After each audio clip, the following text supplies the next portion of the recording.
What would you do if the electrical grid went out and you had no access to an efficient source of heating for cooking food or boiling water? I've always had this thought in the back of my head, which is why I'm building a rocket stove.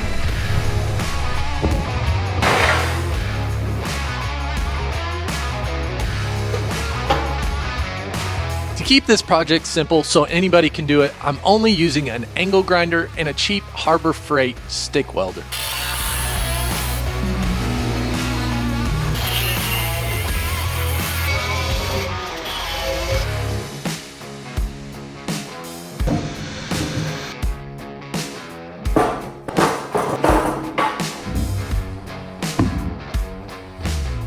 Because I want it to be a little bit taller for when I'm cooking while standing, I'm going to place this piece on top of this lower piece and cut out the shape that I need there.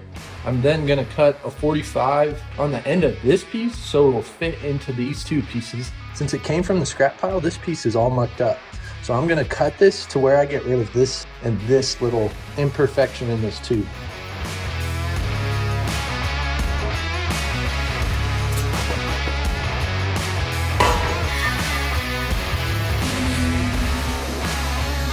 Now I had this 6-inch square tubing with 3/16 wall thickness that I found at the scrapyard. There was a heap of it and I couldn't pass it up. So I went ahead and paid 30 cents on the pound to bring it home. I had it laying out back so it will work perfect for this project. I didn't know how heavy it was gonna be.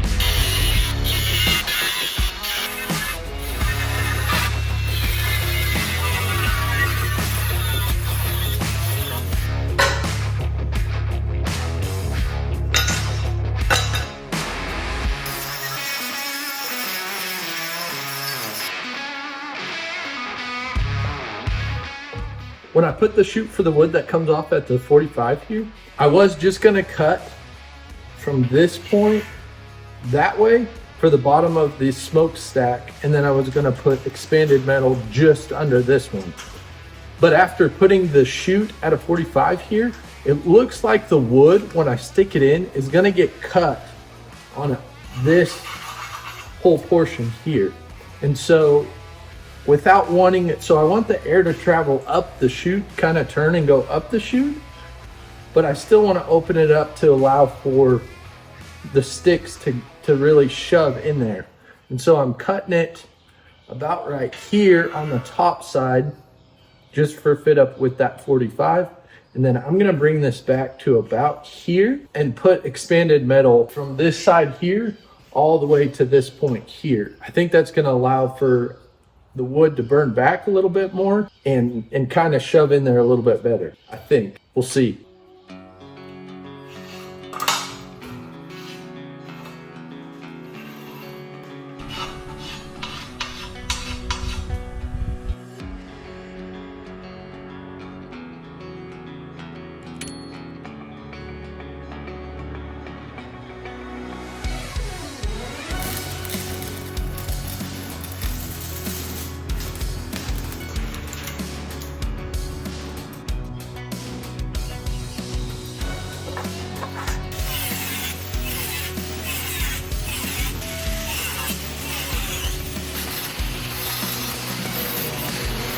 Because I cut on the edge of that radius, it left a little bit of a lip on that 6-inch square tube. That worked out perfect for that expanded metal to sit onto as I tacked it in. I just had to flip the whole thing upside down.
I wanted to raise it off the ground so I wasn't burning whatever was underneath it. I wanted to keep this build simple, so I had this angle iron sitting in my scrap bin, so I grabbed it and thought it would work perfect to just weld up underneath. Now I could have flipped it over where the ridge was on the ground, but I wanted as little contact to the bottom side of that rocket stove as possible, so I just did the single edge.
Now I didn't realize how heavy this was gonna be. It ended up weighing almost 102 pounds. Wow! So I had to put some sort of handle on it. Now I looked at putting a handle like typical rocket stoves have on the side, but at this weight, it was gonna twist as I picked it up.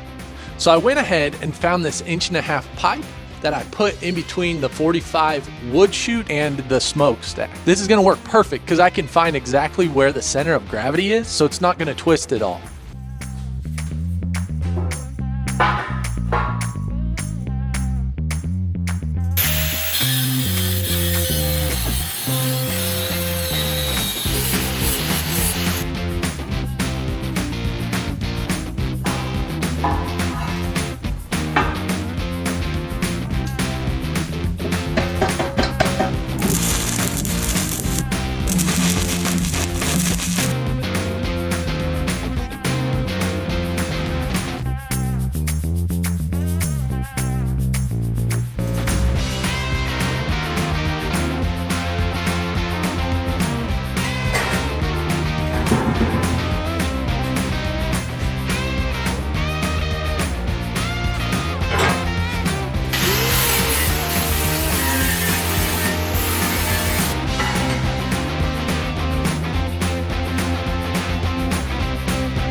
Now I had a weld-on barrel hinge in my toolbox that I keep on hand from a welding store.